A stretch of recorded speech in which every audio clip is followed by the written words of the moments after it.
नमस्कार। बहुत ही सुंदर सा प्यारा सा बहुत ही सुंदर सा झूमर के गाना लेके आइल बनी जा। देखी जा, सुनी जा, बताई जा कैसन बा। हमारे बलमू हमारे बलमू हमारे बलमू रात काहे ना अइला। हमारे बलमू रात काहे ना अइला। हमारे बलमू रात काहे ना अइला। हमारे बलमू रात काहे ना अइला। काहे ना अइला हो काहे ना अइला। काहे ना अइला हो काहे ना अइला। हमारे बलमू हमारे बलमू हमारे बलमू रात काहे ना अइला। हमारे बलमू रात काहे ना अइला।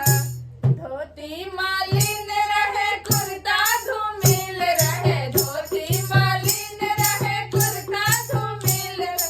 हमारे धनिया हमारे धनिया हमारे धनिया रात लाजे ना अइनी। हमारे धनिया रात लाजे ना अइनी। हमारे बलमू हमारे बलमू हमारे बलमू रात काहे ना अइला। हमारे बलमू रात काहे ना अइला। सोने के थाली में देवना परसनी। सोने के थाली में देवना परसनी। हमारे बलमू हमारे बलमू हमारे बलमू रात काहे ना अइला। हमारे बलमू रात काहे ना देवला। हमारे बलमू रात काहे ना अइला। हमारे बलमू रात काहे ना अइला। हमारे बलमू रात काहे ना अइला।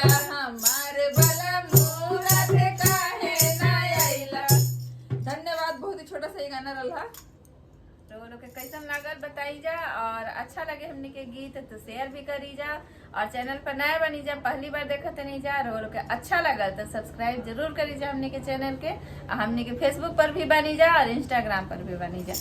धन्यवाद।